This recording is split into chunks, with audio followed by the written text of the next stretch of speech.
नमस्कार बंधुगण एबे एबे जहाँ खबर आसुछि बड़ मौसुमी संपूर्ण खबर जानिबा पई भिडियोटी को शेष पर्यंत देखंतु। एमिति ब्रेकिंग न्यूज जानिबा पई भिडियोटी को लाइक करी चैनल टी को सब्सक्राइब करी रखंतु। केरल रे मौसुमी वायु प्रवेश करिबा परे ओडिशा रे प्रवेश करिछि दक्षिण पश्चिम मौसुमी वायु।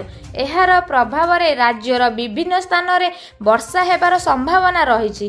राज्य रे एबे काल बैसाखी जारी रहितला बेले दिन बेला प्रबल गरम और गुरुमुली अनुभूत हेउछि। मौसुमी आसिबा परे लोके एथिरु टिके अस्वस्ति पाइबे बोली आकलन करा जाउछि। शनिवार ठारू तापमात्रा 2 रु 4 डिग्री ह्रास पाइबा नेई पूर्वानुमान करा जाइछि। हेले 15 तारिख पर्यंत काल बैसाखी हेबा नेई सूचना दिया जाउथिला बेले शुक्रवार 11 जिल्ला को गरम और गुरुमुली नेई येलो वार्निंग दिया जाइछि। एथिसह अधिकांश जिल्लार वर्षा हेबा नेई पूर्वानुमान करा जाइछि। विशेष करी घड़घड़ी बिजुली सह प्रबल वर्षा और पवन हेबा नेई केन्द्रापड़ा, कटक, मयूरभंज, कोरापुट, मालकानगिरी, बालेश्वर, भद्रक, जाजपुर, जगतसिंहपुर, केन्दुझर, खोर्धा, नयागढ़ जिला को ऑरेंज वार्निंग दिया जाइछि। एतद व्यतीत सुंदरगढ़, झारसुगुड़ा, बरगढ़, संबलपुर, देवगढ़, अनुगुल, ढेंकानाल, सोनपुर, बौद्ध, बलांगीर, कलाहांडी, कंधमाल, नवरंगपुर, रायगड़ा, गजपति, गंजाम एवं पुरी जिला को येलो वार्निंग दिया जाइछि।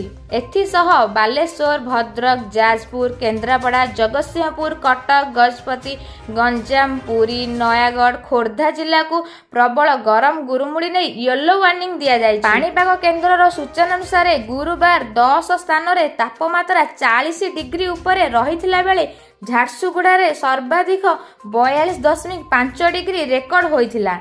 एहा तळकु तालचेर रे 41.5 डिग्री, हीराकुद रे 41.7 डिग्री, बलांगीर और संबलपुर रे 40.8 डिग्री, अनुगुल रे 40.7 डिग्री, बरगढ़ रे 40.4 डिग्री, ढेंकानाल रे 40.3 डिग्री, नयागढ़ और बौद्ध रे 40.2 डिग्री एवं भुवनेश्वर और कटक रे तापमात्रा 39.2 डिग्री छुईथिला।